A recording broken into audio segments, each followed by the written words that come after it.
কোষে দেখি 6.2 এর আমরা বি এর অঙ্কতে চলে এসেছি। ফার্স্ট অঙ্কটা কী বলেছে দেখো, বলেছে এগুলোকে সত্য আর মিথ্যে প্রমাণ করতে, ঠিক আছে।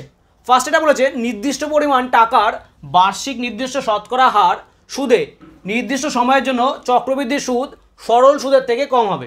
দেখো আমাদের এখানে কি বলেছে, দেখো ফার্স্ট দেখেই বুঝতে পারবে চক্রবৃদ্ধি সুদ সরল সুদের থেকে কম হবে।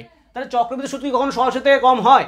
কখনোই নয়, কারণ চক্রবৃদ্ধি সুদ কি হয়, সরল সুদের ওপরে সুদ পাওয়া যায়। তাহলে এই বক্তব্যটা কি মিথ্যা, মানে একদম ইজি ছিল প্রথমেরটা।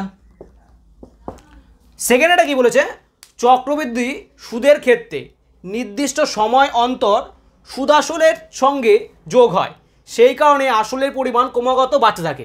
তো ভালো করে বুঝবে কি বলেছে, চক্রবৃদ্ধি সুদের ক্ষেত্রে নির্দিষ্ট সময় অন্তর সুদ আসলের সঙ্গে যোগ হয়, সেই কারণে আসলের পরিমাণ ক্রমাগত বাড়তে থাকে। তাহলে এই বক্তব্যটা কি সত্য, কারণ ধরে নাও আমি 100 টাকা রাখলাম, ঠিক আছে, এখান থেকে 10 টাকা পাচ্ছি সুদ।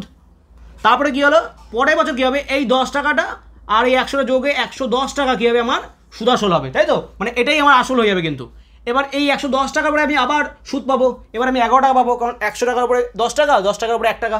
তাহলে এই করে কি হয়, আমার আসলটা বাড়তে থাকে। তাহলে এটা কি হবে, এটা হবে গিয়ে সত্য।